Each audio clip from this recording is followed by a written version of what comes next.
Olá pessoal, bom dia, tudo bem? Professor Hermínio aqui falando, e na nossa aula hoje de Geografia a gente vai estudar sobre a economia global, atentando para o estudo sobre as transnacionais e trabalho.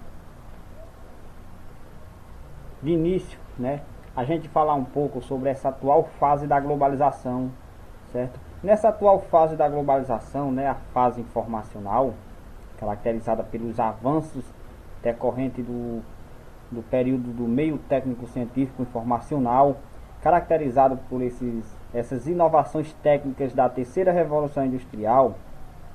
Nessa atual fase da globalização, a gente observou um crescimento do comércio internacional, certo? Tem se observado esse crescimento de acordo com a Organização Mundial do Comércio, certo? Em 2016, o comércio internacional atingiu uma marca de 16 trilhões de dólares, certo? E quais são os motivos, quais foram os fatores, que foram decisivos para que isso acontecesse? Primeiro, melhoria dos meios de transporte e comunicação. As melhorias dos meios de transporte e comunicações foram essenciais para que acelerasse esse crescimento do comércio internacional, certo?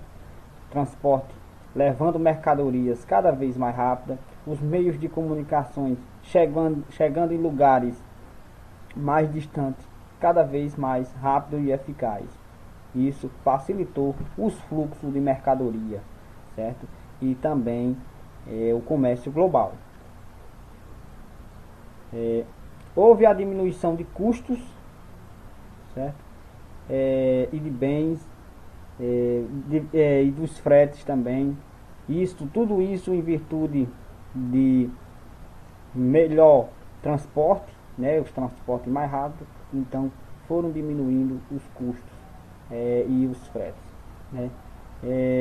também devemos levar em consideração o crescimento da população mundial, porque com o crescimento da população, mais pessoas consumindo, certo? Então a necessidade de mais produção, certo? E o comércio crescendo.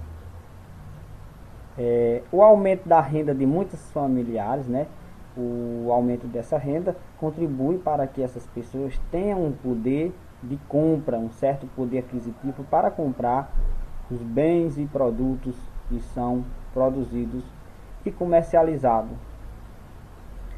Houve a entrada de muitos países no comércio internacional, a chamada abertura econômica, certo?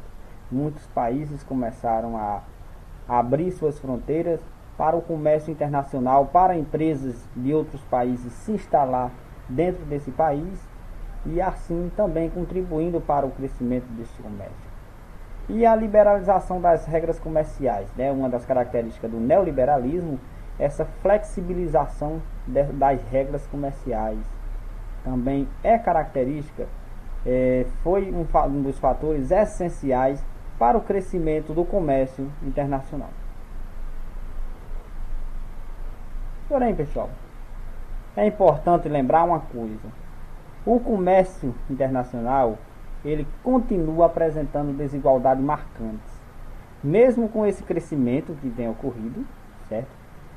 Nos últimos anos, nessa atual fase da globalização, mas o comércio ele ainda está concentrado em 3 polos, certo? Os 3 principais polos da economia mundial são a América do Norte, Europa e o Pacífico, abrangendo ali a área do Japão, China, Austrália.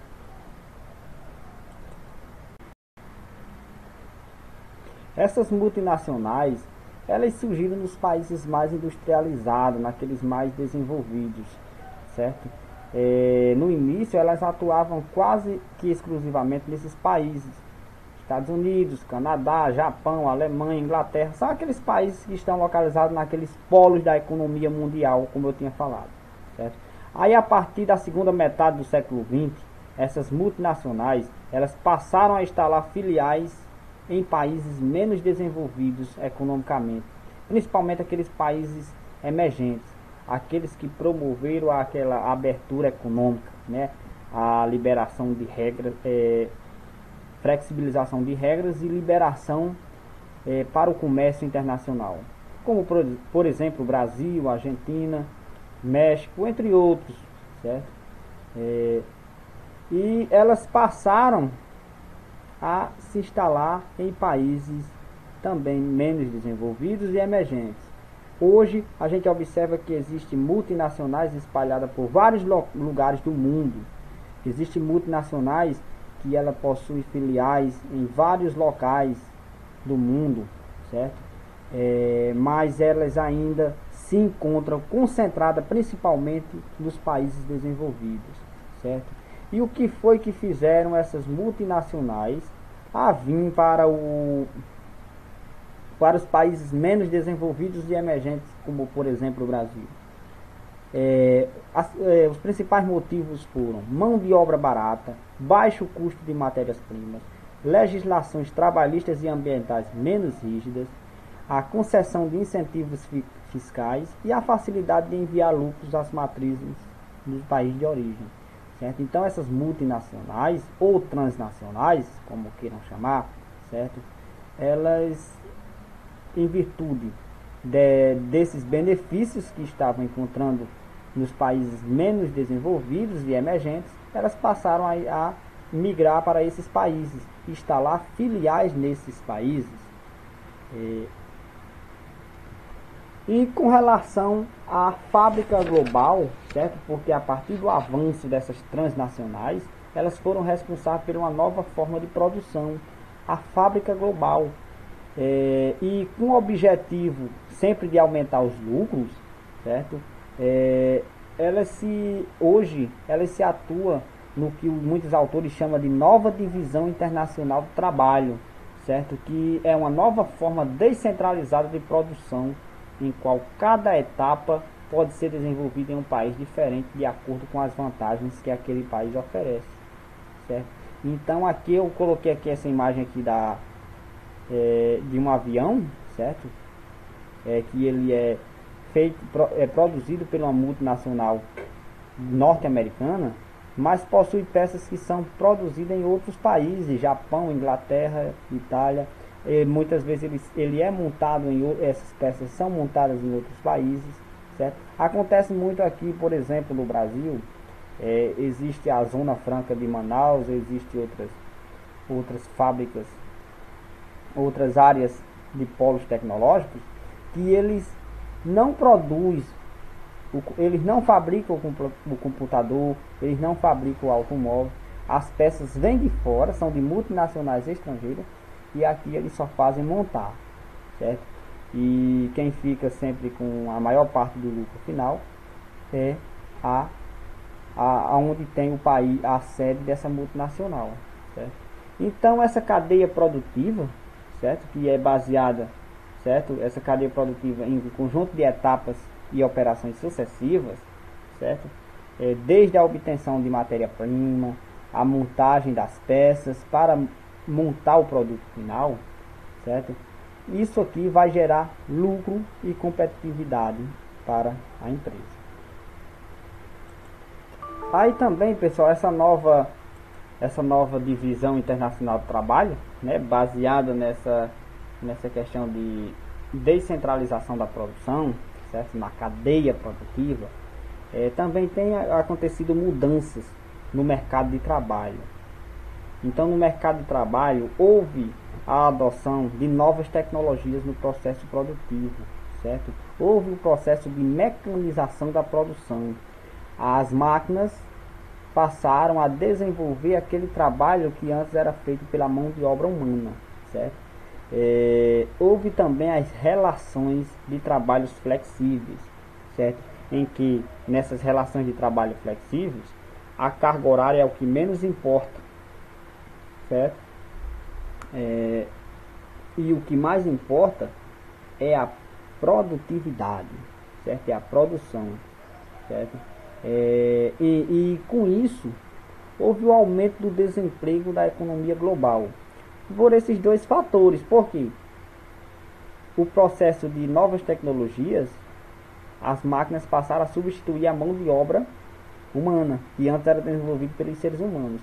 Além disso, também houve a dificuldade de muitos trabalhadores a se adaptar a essas relações de trabalho flexíveis e também a questão do conhecimento para operar essas máquinas.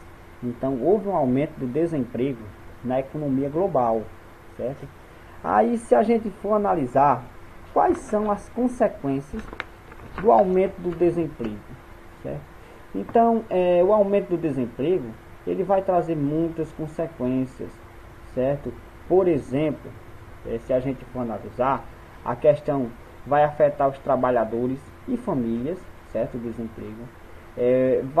Pode provocar desestruturação do convívio familiar, das relações sociais, o aumento da violência, o trabalho informal, que é aquele que o trabalhador não tem uma renda fixa e também não trabalha com carteira assinada, então não vai ter direitos, certo?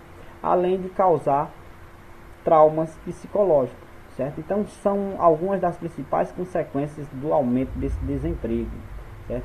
Mas ainda existe esperança? Sim, porque essa adoção de novas tecnologias na produção, ela tem contribuído para surgir novos postos de trabalho. Só que esses novos postos de trabalho, né,